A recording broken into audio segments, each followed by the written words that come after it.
This course is separated into 8 sections. The first section is the one you're in right now, the introductions and overviews.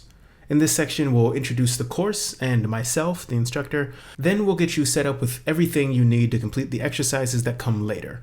We'll also go over the requirements and prerequisites for this course to ensure you're in the right place and you're ready to go through it. In section 2, we'll give you a conceptual overview of Node and the story behind it. We'll start with the history of Node. It's quite a story, and I'm sure you'll enjoy it. After that, we'll walk through the nuts and bolts of what Node is and what V8 is, how they both work, as well as how they relate to each other. I'll then show you a sample Node app so we can apply what we just learned to a real-world example to cement our understanding of how a Node application really works. We'll then talk about a few common Node conventions used, as well as differences between writing JavaScript for Node.js and writing it for the browser. We'll also go over the differences between Node APIs and built-in JavaScript functions, and we'll go over the read-eval-print loop REPL that comes with Node. In section 3, we're going to jump right in and build a RESTful API together. Doing this exercise will get you familiar with several key sections of the Node.js docs: FS, the file system, HTTP, crypto, lib, string decoder, and path, to name a few. In section 4, we're going to build a sample web GUI. The major purpose of this app will be to consume the API we just built, but I'll also use it as an excuse to show you how you can build complex templated views within Node.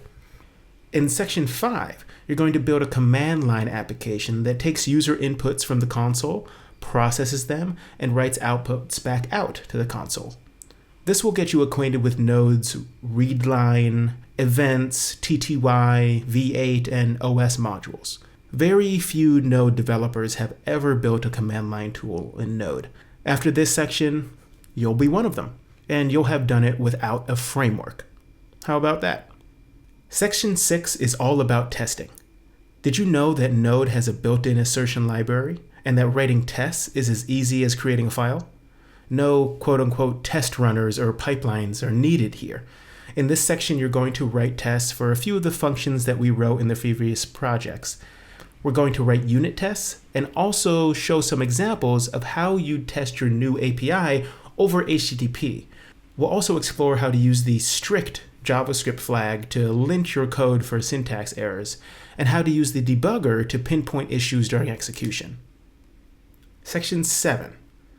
Speed and scalability are two of the most popular reasons that devs choose to work in Node, but few know how to profile or benchmark their code or tweak it for performance. Section 7 will be a crash course in performance optimization and all things speed and scalability.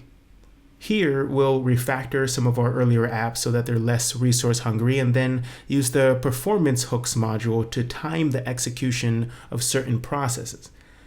Then we'll dive into Node's cluster and child processes modules to explore how any Node app can take advantage of all the cores available to it. Section 8. Once you reach Section 8, you'll be a development force to be reckoned with, but you'll still be missing experience with a few key Node.js APIs that we didn't fit into the earlier lectures.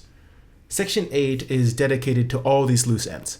In this section, you'll get experience with HTTP2, VM, UDP, NET, TLS, and more. Once this section is done, you're done. There really won't be anything left to teach you. As far as lecture format, the majority of this course will show a text editor on one side of the screen and a terminal on the other. I encourage you to make this video full screen on a full-size laptop or desktop so you can see the text, as it might be quite small. If you'd like to download the code, rather than write it from scratch alongside the video, each lecture's codebase is available to download or clone from our GitHub or from the course site.